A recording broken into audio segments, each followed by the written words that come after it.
বিসমিল্লাহির রহমানির রহিম। প্রযোজনায় ও পরিবেশনায় কেয়ামত টিভি। হলো আর যদি তোমাদের মধ্যে সংশোধন না হও, স্বামী স্ত্রী মিল মহব্বত না হয়, তাহলে তৃতীয় ব্যবস্থা ওয়াজরিবুহুন্না, তোমাদের বিবিদেরকে প্রহার করো।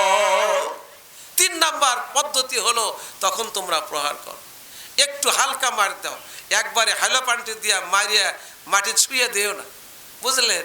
আবার অনেকে তার বিবিকে মারতে মারতে জীবনেই শেষ করে দেয়, কথা বলেন ঠিক খেয়ে না? এরকম অবস্থা করতে নিষেধ করা হয়েছে। আল্লাহ পাকের রসুল বলছেন তোমরা তোমাদের স্ত্রীদের মুখে মারবে না। কোথায় মারবে না? মুখে মারবে না, এই গালে মারবে না। তোমরা তাদেরকে শাসন করবে, কিন্তু নরম শাসন, এমন শাসন করবে যাতে তোমাদের বিবিগুলো ভালো হয়ে যায়। আল্লাহ পাক বলেন ফাইন আতানাকুম ফালা তাবগু আলাইহিন্না সাবিলা, তোমার বিবি যদি ভালো হয়ে যায় তাহলে তোমরা তোমাদের বিবিদের ব্যাপারে অন্য কোনো পথ অবলম্বন করো না। 3 জনে বেনামে 3 জন ভাই আমার সাহাবীকে পাঠাইলেন, একজন সাহাবীকে পাঠাইলেন, রে সাহাবী যাও হাবিবা অথবা জামিলাকে ডেকে নিয়ে আসো। হাবিবা অথবা জামিলাকে ডাকা হলো এবং ওই স্বামীকে উপস্থিত করা হলো।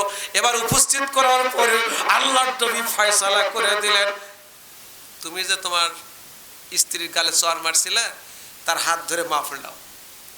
কি ধরে মাফ নিয়ে গেল? আমরা তাই বলতাম না, কিন্তু আল্লাহর নবীর নির্দেশ যখনই বলছেন আর দেরি করেনি, উভয় হাত ধরে তারা সংশোধন হয়ে গেছে। জোরে বলি আল্লাহুম্মা আমিন। ভাইরা আমার, আমাদেরকে স্ত্রীর কাছ থেকে পৃথক হওয়া যাবে না, এই ব্যাপারে আল্লাহ পাক সূরা মায়েদার 87 নম্বর আয়াতে ঘোষণা করেছেন, উল্লেখ করেছেন। যারা মুমিন তাদেরকে দায়িত্ব দিয়েছেন যে তোমরা কোশ্চিন কালেও বিবিদের থেকে পৃথক হতে পারবে না, পৃথক থাকতে পারবে না। আয়াতটা আপনি তেলাওয়াত করেন, আউযু বিল্লাহি মিনাশ শাইতানির রাজিম, বিসমিল্লাহির রাহমানির রাহিম, ইয়া আইয়ুহাল্লাযীনা আমানু লা তুহাররিমু তাইয়্যিবাতি মা আহাল্লাল্লাহু লাকুম ওয়া লা তা'তাদু ইন্নাল্লাহা লা ইউহিব্বুল মু'তাদিন। বলি আল্লাহু আকবার। বন্ধুরা আমার, আল্লাহ রাব্বুল আলামিন কোরআনুল কারীমের ভিতরে অনেক জায়গায় হে বিশ্বাসীগণ বলে ডাক দিছে। কথা বলেন ঠিক কি না? আমার কথা কি বুঝতে পারছেন? হে বিশ্বাসীগণ এই রকম করে অনেকগুলো আয়াতে ডাক দিছে। হে বিশ্বাসীগণ, তোমাদের উপরে রোজা ফরজ করে দেওয়া হয়েছে। হে বিশ্বাসীগণ, তোমাদের উপরে কিসাস লিপিবদ্ধ করে দেওয়া হয়েছে। এই রকম করতে করতে ওই রকম একটা আয়াত আল্লাহ পাক বলেন, হে বিশ্বাসীগণ, তোমাদের জন্য যা হালাল করা হয়েছে সেইটা তোমরা হারাম করতে পারো না। আমি আল্লাহ যা তোমাদেরকে হালাল করছি সেটা হারাম করার ক্ষমতা তোমাদের নাই। বলেন আছে কি? আল্লাহ যেটা হালাল করছে সেটা হারাম করার ক্ষমতা দুনিয়ার কোনো মানুষের নাই। যেটা হালাল হালালি, যেটা হারাম সেটা হারাম। এটা আল্লাহ পাক যা করে দিয়েছেন এর একটি ব্যতিক্রম করা ক্ষমতা নেই। এই আয়াতটা নাজিল হয়েছে, এই আয়াত যখন নাজিল হলো, এই আয়াতটা নাজিল হয়েছে আপনার 10 জন সাহাবী, তারা 10 জন সাহাবী বিভিন্ন জিনিস নিজেদের উপরে হারাম করে নিয়েছিল। কি করছিল? 10 জন সাহাবী আল্লাহর নবীর সাহাবী কাদেরকে বলা হয়? যারা নবীকে নিজের চোখে দেখেছেন, সাথে সাথে থাকছেন, ঈমান আনছেন, তারা হলো সাহাবী। এরকম 10 জন সাহাবী তারা নিজেদের উপরে কিছু হালাল জিনিস হারাম করেছিল। তাদের সম্পর্কে এই আয়াত নাজিল হয়েছে। জোরে বলি সুবহানাল্লাহ। একদিন আল্লাহর নবী এরকম বিশাল একটা মজমায় ভাষণ দিচ্ছিলেন। ভাষণটা ছিল জাহান্নামের ভয় সম্পর্কে। কি সম্পর্কে? জাহান্নামের মধ্যে শাস্তি, যে জাহান্নামের আগুন দাউ দাউ করে জ্বলবে, ওই আগুনের মধ্যে আমাদের নিক্ষেপ করা হবে। গায়ের চামড়াগুলো 42 হাত মোটা হবে, অথবা 42 গজ মোটা হবে, 70 গজ মোটা হবে। এই চামড়ায় যখন আগুন লাগবে মমের মতো খসে খসে হাড্ডিগুলো বের হয়ে যাবে। জুব্বুল হুজুর জাহান্নামের মধ্যে একটা জায়গা, ওখানে শাস্তি দেওয়া হবে যারা কোরআন পড়ে আমল করে না।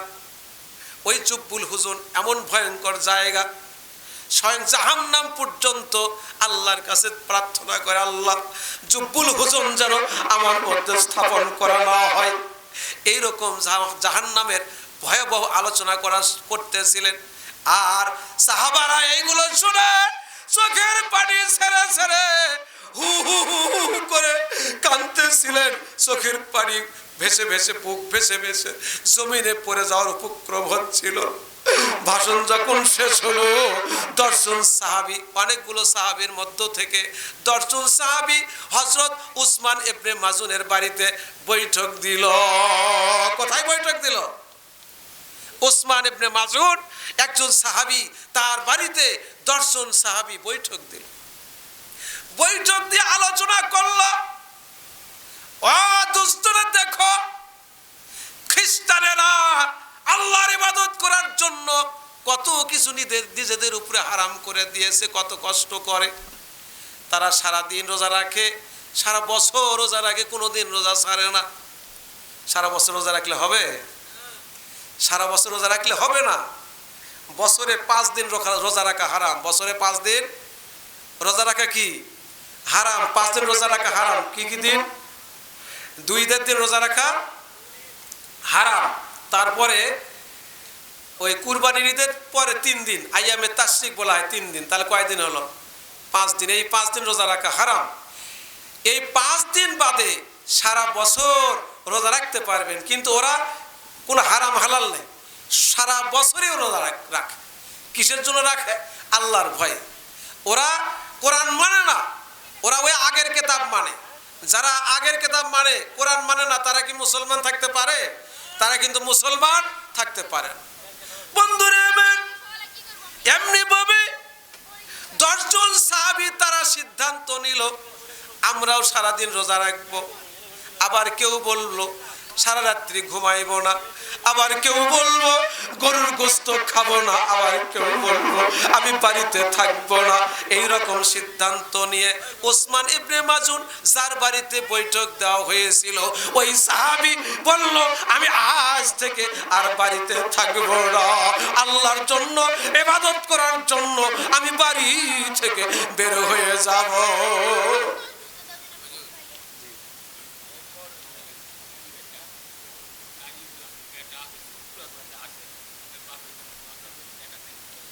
ছোট্ট একটা বাচ্চা, যার কোনো পাপ নাই, আল্লাহ, যার বাড়িতে 10 জন সাহাবী বৈঠক দিয়েছিল, ওসমান ইবনে মাজুন বলে আমি বাড়ি থাকবো না, চলে যাও।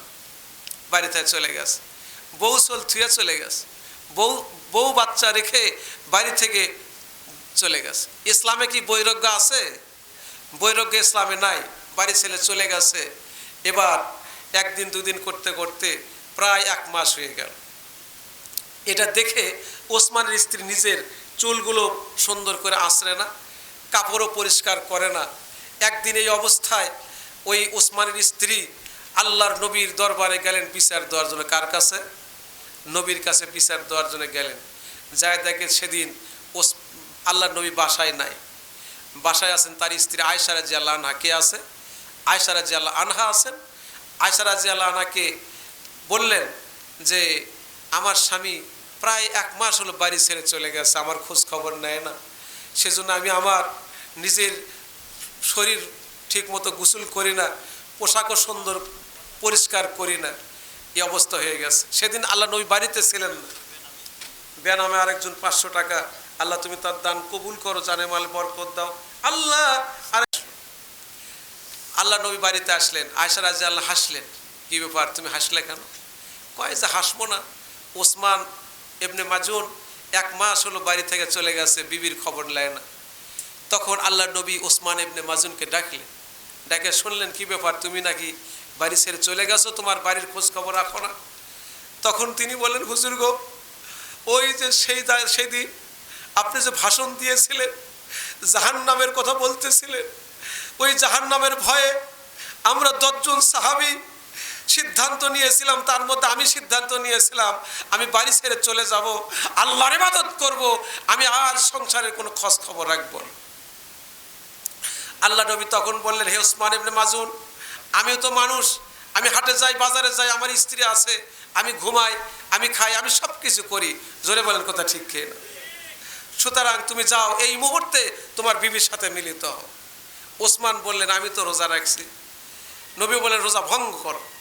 রোজা ভঙ্গ করে আল্লাহর নবী নির্দেশে এবার বাড়িতে গিয়ে তার বিবির সাথে মিলিত হলেন। জোরে বলি সুবহানাল্লাহ। যখন মিলিত হলেন, পরে আল্লাহর নবীর কাছে আবার ওসমানের স্ত্রী সুন্দর পোশাক নিয়ে হাজির হয়ে গেলেন। সেদিনও নবী বাড়িতে ছিলেন না, আয়েশা রাদিয়াল্লাহু ছিলেন। তিনি বলেন, কি ব্যাপার, আজকে তো তোমাকে খুব সুন্দর দেখা যাচ্ছে। তখন বললেন, আমার স্বামী বাড়িতে আসছে, তার শপথ ভঙ্গ করেছে। জোরে বলি সুবহানাল্লাহ। এজন্য বিবির সংস্পর্শ ত্যাগ করা যাবে না। আমার ভাইয়েরা, মায়েরা আমার, আপনাদের সম্পর্কে আরো অনেক আলোচনা ছিল, রাত গভীর হয়ে গেল, এজন্য আমি আর আমার আলোচনা বাড়াইতে চাচ্ছি না। জনাব মোহাম্মদ